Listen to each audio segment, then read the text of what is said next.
محب الدین تیوری نے الریاض النظرہ میں لکھا، دنیا میں بھی جب کوئی بادشاہ بنتا ہے تو وہ پہلا خطبہ دیتا ہے، پہلی تقریر کرتا ہے، حکومت کی پالیسیوں کا اس سے پتہ چلتا ہے۔ جاؤ اپنوں کی دیکھو، میں نے کتاب کا نام بتایا الریاض النظرہ فی مناقب عشرہ مبشرہ، اٹھا کر دیکھو۔ پہلے صاحب منبر پر بیٹھتے ہی خطبہ دیا، لوگو انا مثلکم، میں تم جیسا ہوں۔ اب پتہ نہیں سامنے کون بیٹھے ہوئے تھے، کوئی ملنگ بیٹھا ہوتا تو کہہ دیتا بابا جب ہم جیسا ہے تو وہاں کیا کر رہا ہے، یہاں آ کر بیٹھنا۔ جب ہے ہی ہم جیسا تو وہاں کیا کر رہا ہے، کہا میں تم جیسا ہوں۔ جب دیکھنا مجھ پر شیطان سوار ہو گیا تو میری پیروی چھوڑ دینا۔ جہالت کا اقرار ہے، علم کی خواہش ہے۔ یہ جہالت کا اقرار ہے، علم کی خواہش ہے۔ خدا کی قسم اسے شیعہ کہتے ہی نہیں ہیں جو صحابہ کا دشمن ہو، شیعہ کہتے ہی اسے ہیں جو صحابہ کا غلام ہو۔ اس لیے کہ ہمارا ایمان ہے کہ صحابہ کرام عرش پر ہوں تو ستارے ہیں، زمین پر ہوں تو ہدایت کے مینارے ہیں، قرآن کے ساتھ ہوں تو قرآن کے پارے ہیں، اہل بیت کے ساتھ ہوں تو سارے ہمارے ہیں۔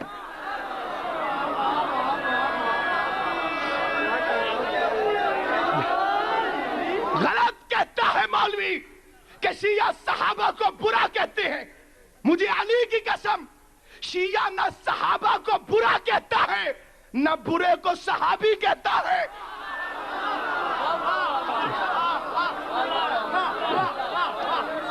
ہم نہ صحابہ کو برا سمجھتے ہیں نہ برے کو صحابی کہتے ہیں۔ صحابی کی عظمت بہت بلند ہے، صحابی کا مقام بہت بلند ہے۔ دوسرے صاحب منبر پر بیٹھے اور بیٹھتے یہ جملہ کہا، لوگو میں پہلے والوں سے برا ہوں۔ کتنی سچی بات کہی ہے۔ اور پھر سیاست کر گئے، بعد والوں سے اچھا ہوں۔ جب تک دیکھنا صحیح جا رہا ہوں تو پیچھے چلنا، جب دیکھنا کہ ٹیڑھا ہو گیا ہوں تو سیدھا کر دینا۔ جہالت کا اقرار ہے، علم کی خواہش ہے۔ تیسرے صاحب منبر پر بیٹھے، پہلے خطبے میں کہا اللہم انت عالم و انی شریف، مالک تو جانتا ہے میں شریف ہوں، انی جاہل میں جاہل ہوں، مجھے علم عطا فرما۔ پہلے نے کہا کہ جہالت کا اقرار ہے، علم کی خواہش ہے۔ دوسرے نے کہا جہالت کا اقرار ہے، علم کی خواہش ہے۔ تیسرے نے کہا جہالت کا اقرار ہے، علم کی خواہش ہے۔ کل کا دن آیا، مسجد کھچا کھچ بھری ہوئی ہے، علی منبر پر بیٹھنے کے لیے گھر سے نکلے، لوگوں نے سمجھا سونے کا تاج ہوگا، چاندی کی عبا ہوگی، لیکن محمد کا امامہ سر پہ رکھ کے، ابراہیم کی عبا دوش پہ رکھ کے، ادریس کے نالین قدموں میں پہنے ہوئے علی نے پہلا قدم اٹھایا، کائنات کا سر چکرایا، دوسرا قدم اٹھایا، دونوں جہان پہ قیامت آئی، تیسرا قدم اٹھایا، تثلیث پرستوں پہ قیامت ٹوٹی، علی نے چوتھا قدم اٹھایا، عیسیٰ چوتھا آسمان چھوڑ کر علی کی قدم بوسی کے لیے آیا۔